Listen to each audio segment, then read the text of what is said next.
You are listening to This is Oklahoma, hosted by Mike Hearn, telling stories of Oklahomans and those that have made it their home.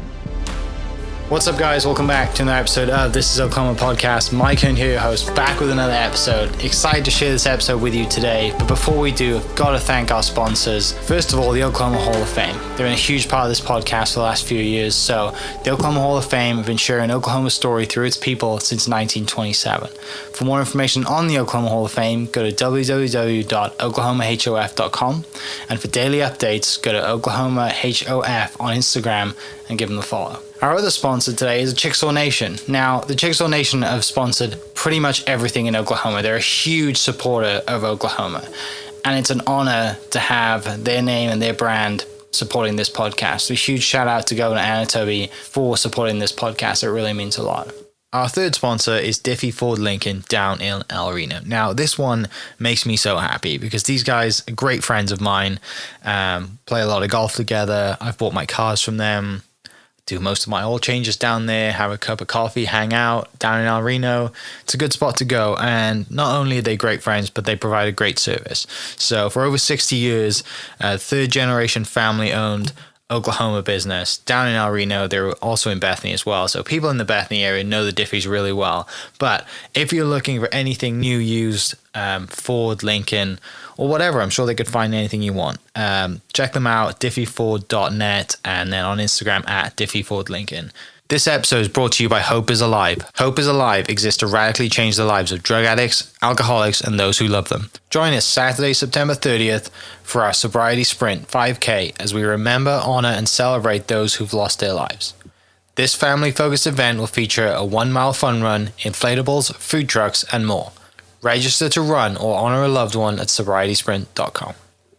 What's up, guys? Welcome back to another episode of This is Oklahoma. Mike Hearn here, host, back with another episode. We have an Oklahoma film episode for you today. It gives me great pleasure to introduce our guest, Mr. Kyle Roberts, who is from Reckless Abandonment Pictures. Thanks for having me on, Mike. Yeah, you bet. I'm glad we finally got to do this. I know we've been trying to figure out a day and going back and forth, and just things have happened, life happens. But we're here now, and your movie is out, or trailers are out. Yeah. Excited to talk about it, but to set some context like we do with the podcast every time, tell me a little bit about you. Who are you? What do you do?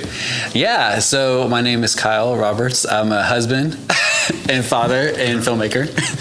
I own Reckless Abandonment Pictures, like you said. Kind of our typical day-to-day job is commercial work for major family brands, and we get to do that here in Oklahoma. So we do stop motion and live action commercials for Nickelodeon and Disney and Hasbro, Nerf, and stuff like that. It's all this kind of brand that we've developed that we call radically family friendly, which is totally Oklahoma, too. Oklahoma's voice, I'd say, and kind of uniquely to what we do. So coming up, a lot of press that we've done with our previous film, and everyone's kind of like, when's the next feature? It's been 10 years since I've had a feature. And that was Post-Human Project, which that one won Dead Center and won San Diego Comic-Con, and wow. It did a lot for what it was. It was like $100,000 superhero film, but had a lot of heart to it, and that's what translated. Yeah. And it's really kind of been put on my heart for a long time that we need a film that addresses mental health in a way that is not as dark and can tend to glorify suicide, like some other shows, not to name names, but they do. They'll go there, which is great, but it then is too dark and too they show ideations of suicide, which we through all of our research, we did 3 years of research of talking to counselors and high school teachers and principals and youth workers. And that was the number one thing we heard is don't show an attempt of suicide or ideation of that. And so anyway, to make this film called What Rhymes with Reason, and it's just kind of been on my heart for a long time. And I'm really thankful that we were able to kind of use everything we've done, from our commercial side of things. How do you communicate with families and youth and in a way that's approachable, in a way that we can, kind of go there with this talk around mental health, but still be for the family. And that's a tough, that's a big challenge. Well, and it's so, it's a lot more common now to talk about it, right? It's a lot more common to kind of deal with a lot more issues. And I think, I don't know if my parents growing up, your parents growing up, like us, I don't think we had, maybe we did have these issues growing up, but I think the social media generation has way more issues than we ever had, right? Because like they can open their phone and see things and think, oh, this is now reality, and it's really not, and they're trying to be better, or whatever it is. We just knew what was around us, right? Which was kind of sheltered because of that, right? And then I'm 32, right? So we kind of grew up both of it, with like the bits, growing up with a Motorola phone that had antenna on it and no iPhones or whatever, but a Razor. Yeah, dude, the Motorola Razor was the thing, right? People listening like, what are you talking about? It's obviously a huge kind of topic. Right. And, it makes sense to do something like that. Before we dive into the movie stuff, because that's going to take up a lot of it, but where does your kind of film journey start? Yeah, so I was born on a cold March night, and I'm from Missouri originally. I came here to Oklahoma. I went to Oklahoma Christian. I loved, I'd say, my time there. The body of believers and the journey, throughout all of that was really great, and kind of laid this foundation of at least storytelling. They don't have like I would say, amazing film program, but it was at the time anyway. It's a lot better now, actually, but through broadcast journalism and corporate media, it really just, like I said, kind of laid that groundwork, and I was, had the bug and kind of hooked. And then my first job was actually on the news side at the Oklahoman and newsok.com. So I was a videographer, editor, and ended up being kind of producer for 7 years. And I loved that. I loved that time there. And through that time, I started playing with action figures. And we remade a Ninja Turtles, that 1987 cartoon open with action figures, frame by frame. Just did it as a fan-made thing and to learn a new form of art. As a creative, you're going to create. And we got it out there, and it started getting featured by LA Times and USA Today and Wired Magazine and all of these things. And that kind of launched my career, actually. That kind of turned into the Post-Human Project and making that first live action feature. And then all of these brands started hitting us up. I'll never forget the day I got a call from Burbank, and I thought someone was like punking me and messing with me, and it was DreamWorks. And they said, we love, your stop motion treatment for this Turtles, fan-made thing. We'd love to see that same treatment for our show Dino Trucks, which was a hit CG show on Netflix at the time. I think it went 8 seasons or something. And so that was like our first paid stop motion gig, and started turning into so many things. We worked for DreamWorks Trolls and Thomas and Friends for Mattel, and then all kinds of amazing stuff. And it's been a privilege. Yeah. So that was kind of like the catalyst to you, like, wow, like, I know how to do editing and stuff, but this is a side project. But now it's just, kind of got you off to the races. And you're like, I don't have to do news stuff anymore. I can actually go and do, chase what I want to do, I guess. Right? Yeah, absolutely. And actually kind of what happened there is I was part of a downsizing and got let go. Okay. But it was perfect timing. That's just kind of the nature of the newspaper industry. Yeah, but it was perfect timing because our film, Post-Human Project, was releasing in theaters. We had a much smaller theatrical release. It was like a 5-city release. But it was releasing here that same week. And so I was like, I literally went off to the races and haven't ever looked back since. So.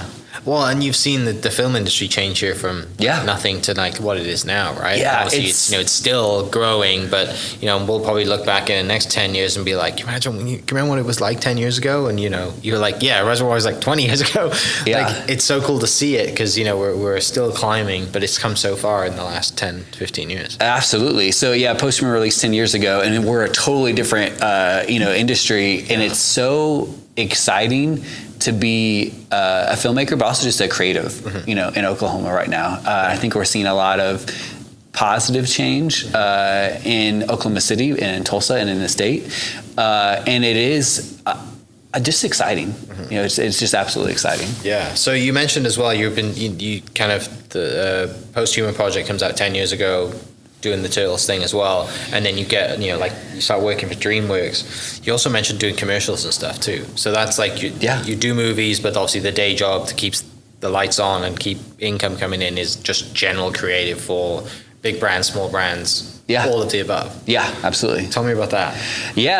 So thankfully, we actually haven't done a commercial in about 2 years because we're able to kind of shift. I don't know if that's gonna be forever, but the last series we did was for Nerf, and it was called Nerf House Showdown.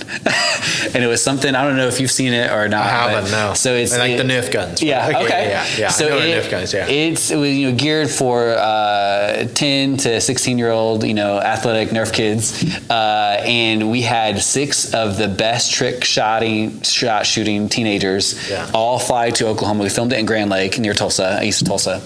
And we're in this mansion that we nerfed up, Nerf stuff, literally like blaster walls all over the place. They sent us like 400 Nerf blasters for this show.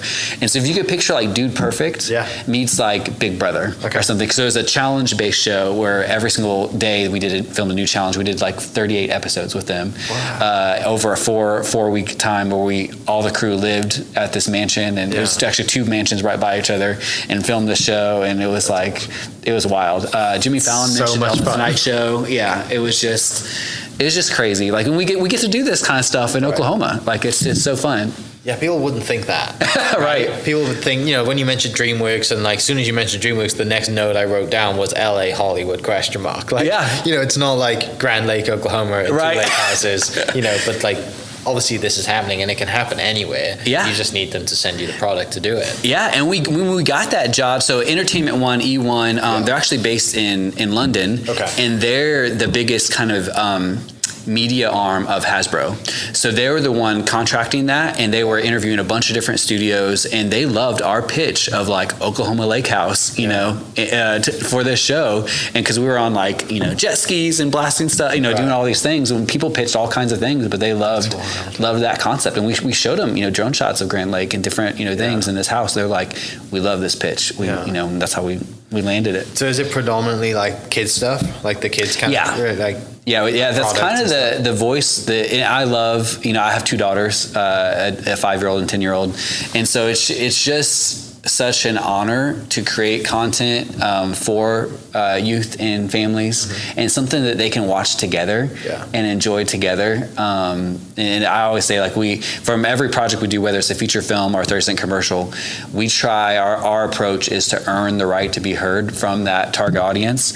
And that's literally, as a director, how I answer question 1 to 3 million on a project is who is that exact target audience, and are we earning the right to be heard from them? And if not, we're not doing it right. Yeah.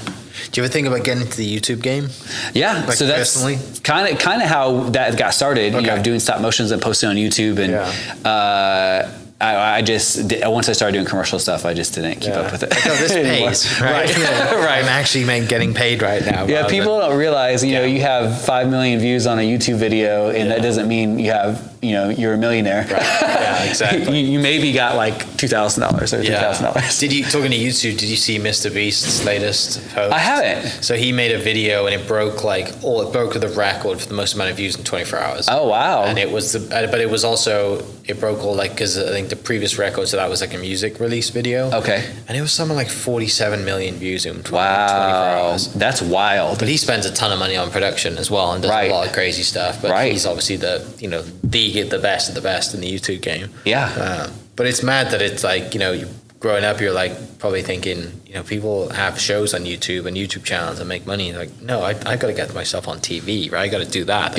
Now it's use your iPhone, you can have a channel, and people are making. It's so much easier now to be a creative than it used to be. Yes. Yeah, I love that. So when we were growing up, you'd try to send, I don't know, a DVD or something to MTV or somewhere, and they're never going to see that. But even how I got my start, it's we were playing with action figures, and we posted it on YouTube, and people saw it, and it literally launched my career. Not crazy. Yeah. Anything can happen. That's the beauty of it, right? Yeah. It's, and friends of mine who have either been on the podcast or people that I've met, that are creators, the lucky ones, the guys who do it because they love it, right? Girls do it because they love it, but the lucky ones generally get 1 or 2 things that go viral. And I had a guy on the podcast. He's a pastor, local pastor here, and he does barbecuing, loves cooking, started it in COVID, learned how to do it, documented everything, had 25,000 followers on Instagram. 2 weeks after we posted the podcast, one of his reels went viral, and he's at 110,000. Oh wow! And I was like, it's because of me, bro. Yeah. He's like, totally joking. But yeah, it's just, it happens like that. Yeah. And then it's like, okay, how do I turn this into monetization? How do I figure this out? And you know, there's a lot of people out there who have 1 million followers that, you know, guest previously was like, I got friends that have 1 million followers and they don't make any money from it. You got to have that business mind as well. And I think for me, we had a couple of those viral videos, and it was like stop motion was too hard to do as like a YouTube game. Because, you know, that would take like a month to do one video. And even if it got 5 million views, like that's not going to pay pay bills. Exactly. But So you have this kind of viral moment, it gets you off the races, you're at business, you know, you're like, you get let go from, it all kind of happens, timing is great. Things move on. Kind of progress me now from then to like, you know, till making this recent movie. Like what happens? I mean, during that time, we were working on this movie. So we were working on the script, we were developing it. We really developed it for 7 years. And I'm actually really thankful for that time. So as a creative, I'm like, why isn't this happening? We know we're set to do this, and we know that this is a huge need too. And it's like, and as a Christian, it's like, God, like if you want us to do this, if this is the calling, like why is this not happening? You know, kind of thing. And that, in my own mental health struggle, that was hard, you know. But I'm also like looking back at it, thankful for this time, because we would do ESA DreamWorks Trolls for 10 months and really in the weeds of that, and then come back to the script with fresh eyes. You know, that even some of the biggest Hollywood budgets, if it didn't work, it's because they rushed it. You know, they have their release date and it's, you know, 24 months from when they start shooting, and that's that. You know, you only have, even the biggest budgets, people don't realize, I mean, they only have a certain amount of time with their stars. They only have a certain amount of time, you know, with this and that. And so it's like, if it doesn't work, they just rushed it. And so I'm thankful for that time, and that we were really able to continue to do our research and continue to do our due diligence and make the best possible film that we can. So film is what rhymes with reason. So you've been working on it for a long time. Yes. Tell me about the movie. So the quick synopsis is... We got time. You got time. You can dive into it if you want. It's these teenagers, and there's a tragedy that happens in their life. It's 6 teenagers. There's a tragedy that happens in their life that kind of ignites them on this journey into the wilderness to find this hidden landmark in the Oklahoma wilderness of all places, right? And so through that journey, they kind of learn to confront this darkness that lives within inside themselves. So it's basically totally this mental health piece told through this adventure lens. And we kind of, you know, we studied Goonies and Stand By Me, you know, a lot of like 80s movies that really films aren't done like that, you know, anymore. But kind of have our own like Oklahoma voice, you know, to it too. So we talk about depression, we talk about anxiety, we talk about thoughts of suicide, we talk about faith. Faith is taboo. You know, like all these things that are taboo and hard to talk about. It was important for us to go there while still being family friendly and not being cheesy, which is like, wait a second, how do you do that? But you'll see, it's really, really exciting. We had our first 5 screenings here in Oklahoma. We had our world premiere at Dead Center. We had 5 sold out screenings, and now we've connected with Fathom Events, and we're releasing it nationwide in 700 plus theaters all across the country on October 10th. God, it's going to be here soon. Yes. That's amazing. Do you always plan to shoot it in Oklahoma? Yes. Okay. With Oklahoma, are they Oklahoma actors as well or not? It's a mix. Okay. It's some Nick and Disney kids, Ricardo Hurtado, a guy who starred on School of Rock, and then a hit Netflix show called Malibu Rescue, which I don't know if you guys have heard of that. It's like a tween Baywatch, which is really weird and fun. And then all kinds of Nickelodeon stuff, Glitch Techs and shows. And then Gatling Griffith is probably our biggest like movie star. I kind of joke that he was like our boy version of Dakota Fanning. As a kid, from like 7 to 12 years old, he had all these really dramatic roles of the main son in Changeling, which is Angelina Jolie's son who gets kidnapped. I mean, that's the catalyst for that story, and he was her son. And then Labor Day, alongside of Josh Brolin and Kate Winslet, and he's like 11 years old in this very dramatic role.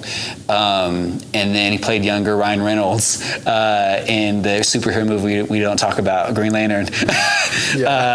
And so it was great to have them on board.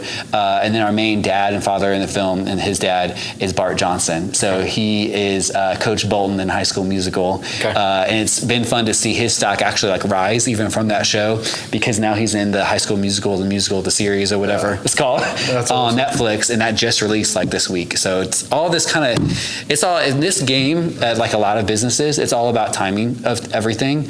And I couldn't have planned this any better. And so I'm going to say that's God's timing, you know, for this project and for this film, because if we went by Kyle's timing, like we would have did it for 2 years and we would have rushed it, and it wouldn't be the film that it is today and the release that it's gotten today. And I'm just so thankful for that. I'm going to start crying. No, I mean, you've been working on it for so long, right? It means so much to you, but also like all of the things that have happened, like it's easier to look back, right, than it is to at the moment 2 years, you know, 7, 5, how many years ago, and be like, why isn't this happening right now? Right. You know, but when you look back, you're like, no, that's why. Yeah. And it's hard in the moment. It really is. Yeah. Because we get frustrated. we like instant gratification, right. You know, like all of the above. We want things now. Yeah.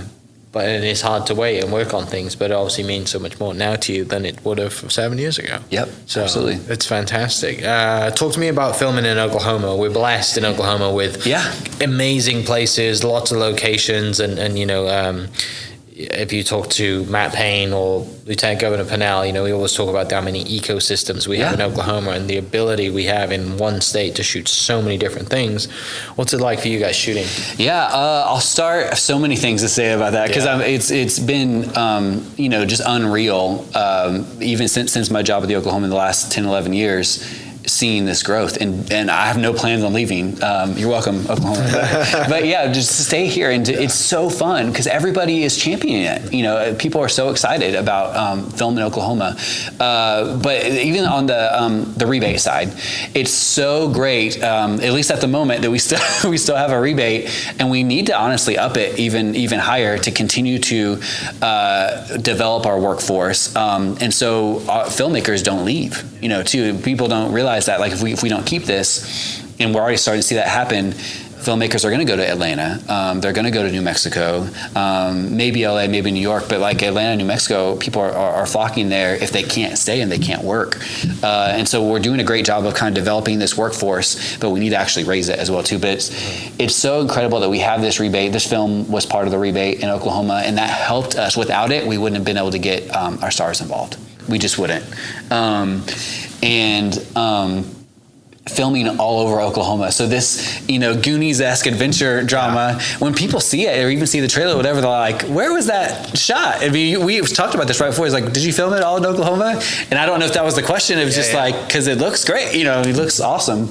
So I think people that follow you, like they see all the, you know, awesome drone stuff in Oklahoma, but to the average American, I think they just think of Oklahoma as flatlands and a flyby state and everything else. But we have so many different, like you said, ecosystems, and we have the Little Sahara, and we have Robbers Cave, and we have Wichita Mountains, you know, all these beautiful places that when you get there for us as a team and start filming, it's magical. Yeah. So tell me about the shoot. How many days? What do you have to do? And you know, you've only got these people for a certain amount of time. But. So this is one of the, I'm going to share all this stuff. Sometimes it's hard to quantify and share, but it was 18-day shoot, which is tight. We did it in about a month's time. We had 5 days on, 2 days off. Some films are 6 days on, 1 day off. It was important for us to give our team rest as we were going all over Oklahoma to film this thing. And we had 16 different locations in those 18 days. So that's wild. So you have a movie, this is really, really old, but like The Breakfast Club, which is literally all in a library. Right. Like you're just there the whole time. Or even sometimes big Marvel movies, they're actually in studios in Atlanta. They're all green screening stuff or kind of the volume wall, you know, kind of style of Mandalorian, popular by Mandalorian. But you're just in a comfortable cush, you know, studio the whole time, and that's where you show up every day. It was difficult for us to go and like, okay, we just finished our 12-hour shooting day, and then now we have a turnaround time. We're going to Wichita Mountains tomorrow, and we have a 5 a.m. shoot, you know, to get as much as we could shoot before the sun rises or whatever. So much logistics going on, right? Even just finding out food and places for people to stay. Yes. Right? Like just a giant caravan driving around, like sleeping in the back of your car. Absolutely. Yeah. But any favorite places for you? Of filming wise, locations? I really liked Turner Falls. Yeah. I think that was really cool, and it serviced as several different locations for us that we were able to film in a 2-day period. Okay. And so even just there of like, okay, now we're walking we're by the waterfall, right, that everyone knows.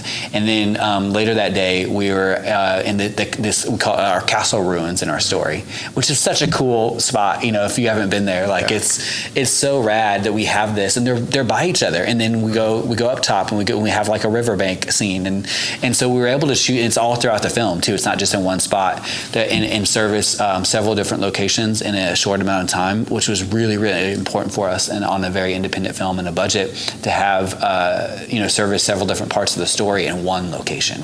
Yeah, it makes it huge, right? And also Yes. great for budget too, that you're not just like tracking all over and Yes. moving things, and because it's not cheap to make movies. Right. And was with kind of financing, do you get financing from, obviously you mentioned the rebate, was it all rebate, or is it all like Oklahoma? Like, how does that work? So how the rebate works, if people aren't familiar, the rebate is a percentage of what is physically spent in Oklahoma. Okay. So sometimes people look at it like, oh, they're just giving away money. It's not. Yeah. It has to be qualified spend. And it's a long process for us. It's this big, huge binder that we have to turn in, kind of a lot of red tape. I didn't have to do any of it. I'm thankful our producers did. But it's a lot of red tape to turn in this giant binder of stuff to prove the amount of money that was spent in Oklahoma.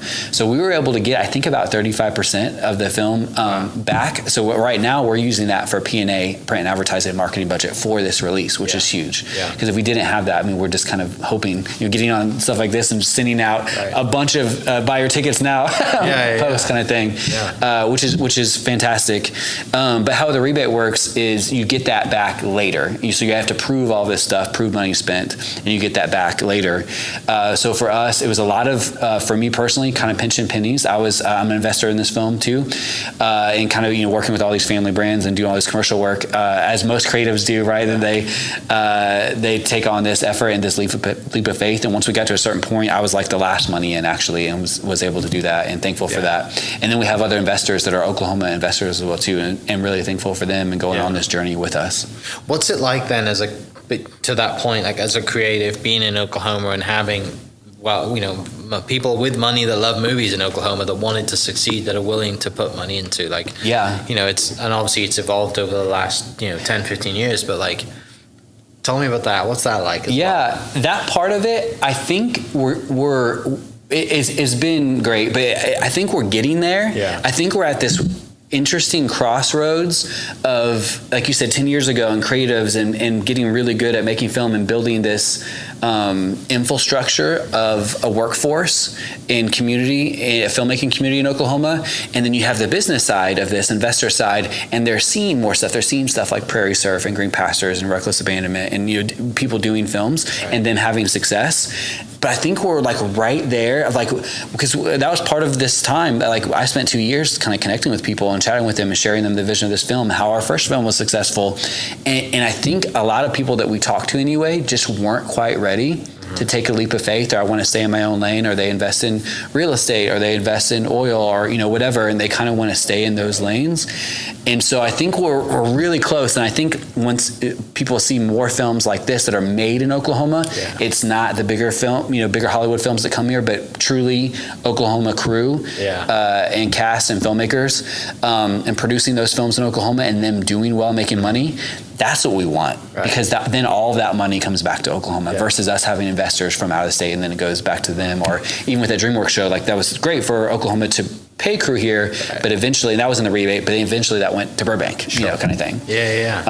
So that's something I'm also very passionate about, like producing this stuff here, but keeping that money in Oklahoma where we can utilize it. I mean, we have a lot of things that we're trying to solve in Oklahoma. I know money doesn't fix everything, but it helps. It definitely helps. So, Tell me about the partnership with 988 and how that's kind of worked and how that's kind of weaved through the movie as well. Yeah, so we got connected with 988 early on, and it was one of these things. It was just a huge blessing, because it was three weeks before we started filming last fall, and we met with our Oklahoma 988 in Heath, and they were basically telling us that this cool 988 thing was about to launch in 2 months, and I was like, what do you mean? Like, and then they explained it to me, it's this mental health hotline that you can text or call, and it was replacing a long 1-800 number that no one we've had since the 80s or maybe longer, but no one's going to actually remember in a time of crisis, and replacing it with 988. I was like,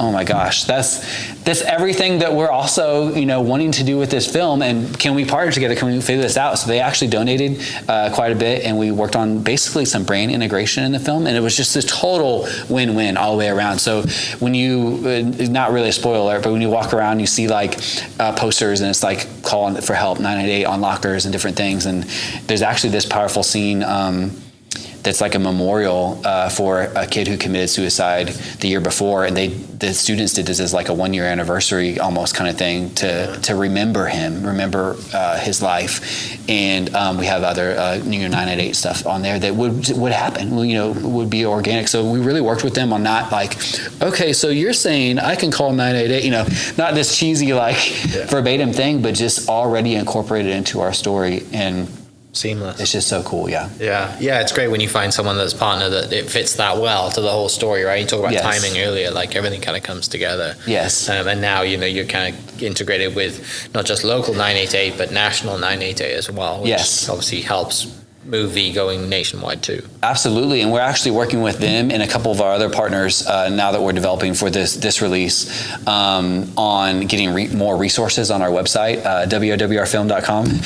So again, it's not just this like film experience, it's truly this journey to encourage more conversations around mental health. Yeah. So releasing October 10th, which coincidence is Mental Health Day, which is great.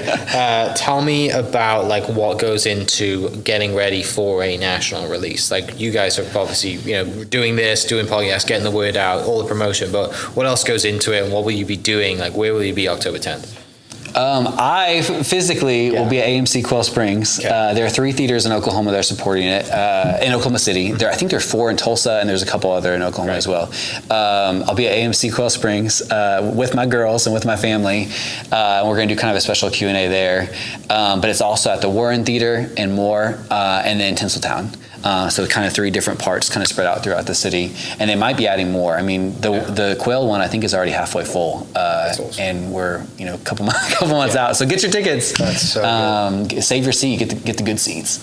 Yeah, but so like what else goes into it? Like, you're not just like, oh yeah, our movie's in. Like, what do you? It's great that you're going to be there during the Q&A, but like as far as people who have no idea how you get a movie out there, like what's the nitty gritty? So kind of the behind the scenes of that, kind of the grassroots marketing effort of this is there are 4 main engines that we are pursuing for this marketing budget. Okay. So we have this metaverse, social. Engine of all these things we're posting behind the scenes of our cast and their heart for the film and trailers. Is the tag like at what rhymes with reason? The hashtag is WRWR film. Okay. You don't have a specific page for the. Yeah, it's a WRWR _film on Instagram, and we have TikTok and Facebook and stuff too. Yeah. So that's the engine. It's like this whole like metaverse strategy of everything we're doing there, and with our actors and collab posts and music videos and all kinds of fun stuff, right?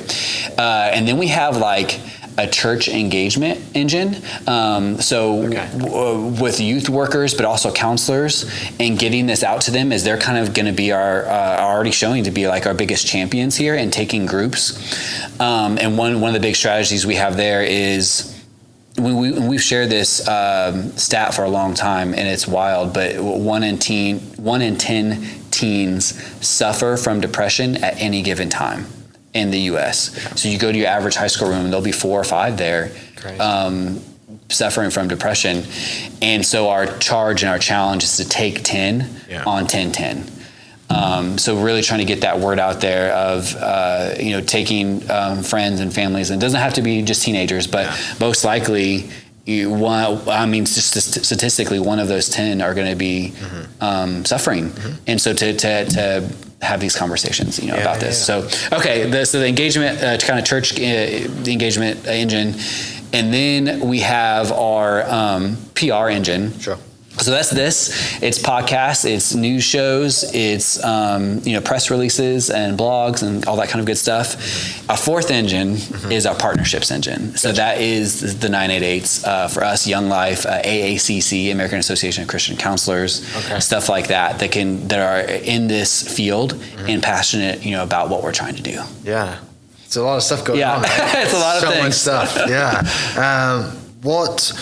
Because it's been so long, like you said, it was 10 years ago you had your other movie, right? A Post-Human Project. You got this one now. Fingers crossed it's not another 10 years before your next one. Yes. What do you see, obviously this is, becomes a huge success, right? Let's be hypothetical. What happens then? You just continue hey, let's go make another movie. Where does it go from someone in your spot as a creator, that's a director, creative director that wants to go somewhere? I take my family and we buy a small island and just, hang out for, the next 8 years and then make another one. No. And then make another one, yeah. So we have a slate of films. Okay. It's actually 2 films in a series. Great. And I can't share a whole lot about that. Related to this movie? They are all radically family friendly, or radically family friendly voice, and they're all coming of age stories. Okay. One's a series, two features, and one of them is a scholastic book we've acquired to bring into a feature. So we're so excited about it, and to continue to share this voice with the world. Yeah. So we touched on a lot of things here, but obviously they're the one kind of thing that's you go home at night and you sleep and you're in your own thoughts. Why do this, right? Why make this movie? There's something in your head and something in your heart that says, I need to do this. Yeah. So, why? Yeah, that's a good question. One of the main reasons for me and why this film, one on the youth ministry side of a Young Life leader, and just seeing more of these things pop up. Seeing more conversation around anxiety and depression and all these things with this social media explosion, 15 years ago, whatever. But then also for me personally, my sister, growing up, I kind of had to always walk around eggshells around her. And she was a great big sister, but she would then snap and then whatever. And I was like, I don't know what I'm doing, what's going on. It was really hard, growing up. And then we realized when she was in her 30s, she was diagnosed bipolar and pretty severe depression. And honestly, growing up, just totally honestly, I just thought she was kind of crazy. I just didn't know. We didn't talk about any of this stuff. So for her and for our family and her friends, understanding that bipolar diagnosis was massive. It was it made everything made more sense. Yeah. She was able to get on medication and be much more active. There's not really a cure, necessarily, but to manage it, and just understanding that was just everything. Yeah. So they say something like 80% of mental health problems, issues, are, whether they're chemically imbalanced or situational, are manageable, but only 20% seek treatment.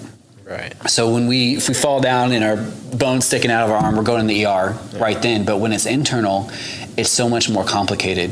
And so it was just really important for me that we have to have these conversations. We have to listen. So for parents, sometimes even today we are talking about this stuff more, which is exciting.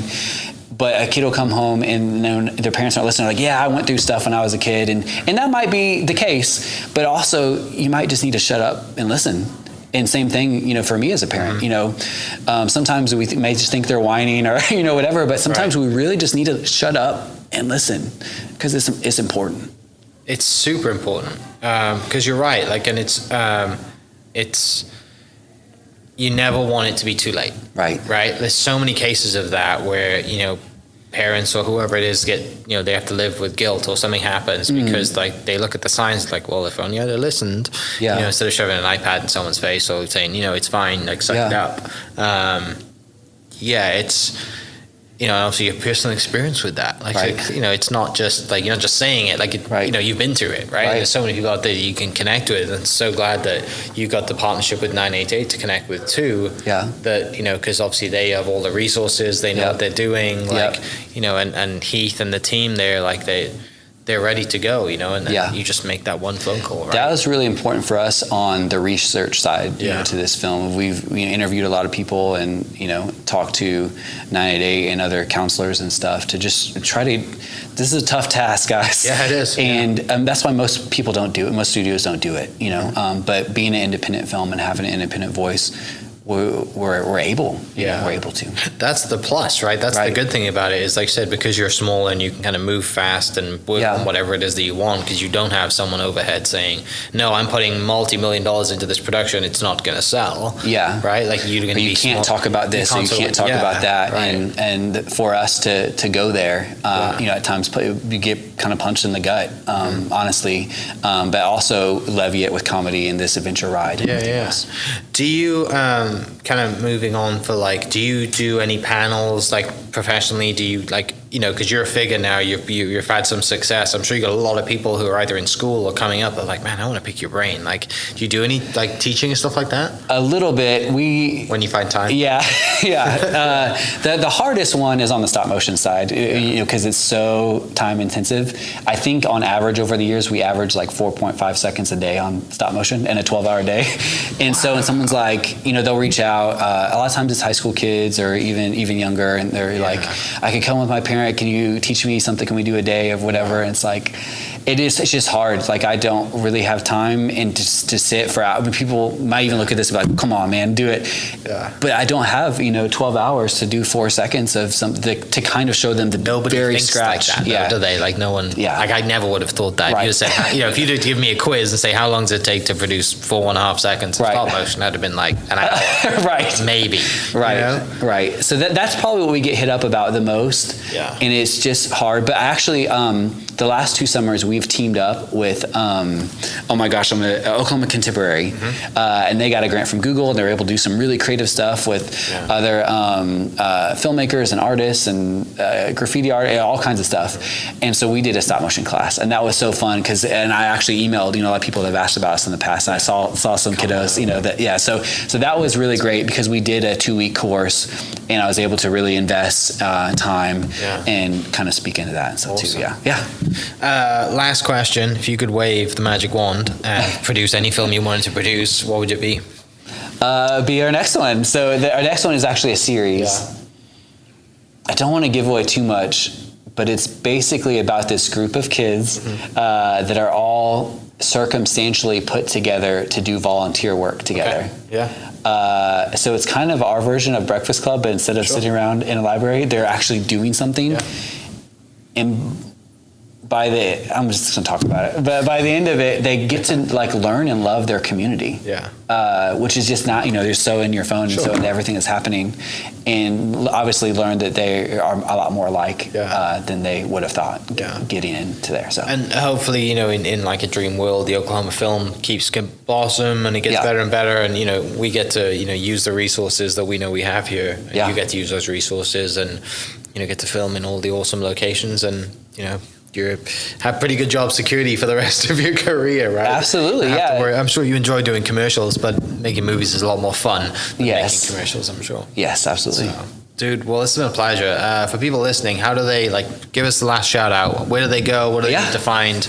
Obviously, October 10th, they can go see it and buy tickets, but get your tickets, get them now, because it's starting to fill up, and there may only be, you know, this is a limited seating thing, so it's not a normal release where it's, you know, for a week or weeks or whatever. It's one day, one time on 10/10 at 7 p.m., but all over the country. You know, so it's a great opportunity for us, but it's limited. So I know one of the theaters is already halfway full. So it's like, get your tickets now, wrwrfilm.com. You can find that. There's also, like we mentioned, other resources on there where you can get help, you know, too. But then ra-pictures.com is Reckless Abandonment if you want to see some of this commercial work we talked about. And we also have a landing page on there for the film. And then we also have a nonprofit called Kingdom Media Club. And I believe it's kingdommedia.org.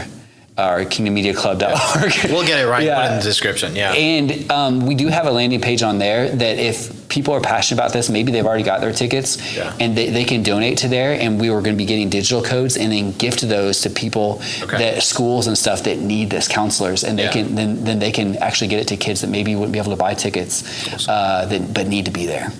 So that you got a charity side of things too, right? Yes. Which is awesome. I am pumped. I'm going to have to see this movie. It's been a blast chatting to you. I love your enthusiasm, love the why, love the meaning behind it. Wish you all the best, all the success for October 10th, and then hopefully we get the series that goes up, and it just keeps the ball rolling and keeps you in a job and busy and keep doing what you love, right? Yes. So thank you so much for coming in. People listening, all the links that Carl just mentioned will be in the description. October 10th, go get your ticket now, and we will see you next episode. Cheers. Thanks, Mike. Hope you guys enjoyed that great episode. Thank you so much for listening. As always, huge shout out to our sponsors, the Oklahoma Hall of Fame, sharing Oklahoma story through its people since 1927. For more information on the Oklahoma Hall of Fame, go to www.oklahomahof.com and follow them on Instagram for daily updates at oklahomahof. Our other sponsor, the Chickasaw Nation, amazing sponsor. They do amazing things for the state, and they're always sponsoring something in Oklahoma. They're a huge supporter of Oklahoma, and without their support, we wouldn't be able to do what we do. And our third sponsor is Diffie Ford Lincoln down in El Reno. Now, this one makes me so happy because these guys are great friends of mine, play a lot of golf together. I've bought my cars from them, do most of my oil changes down there, have a cup of coffee, hang out down in El Reno. It's a good spot to go. And not only are they great friends, but they provide a great service. So for over 60 years, third generation family owned Oklahoma business down in El Reno. They're also in Bethany as well. So people in the Bethany area know the Diffies really well.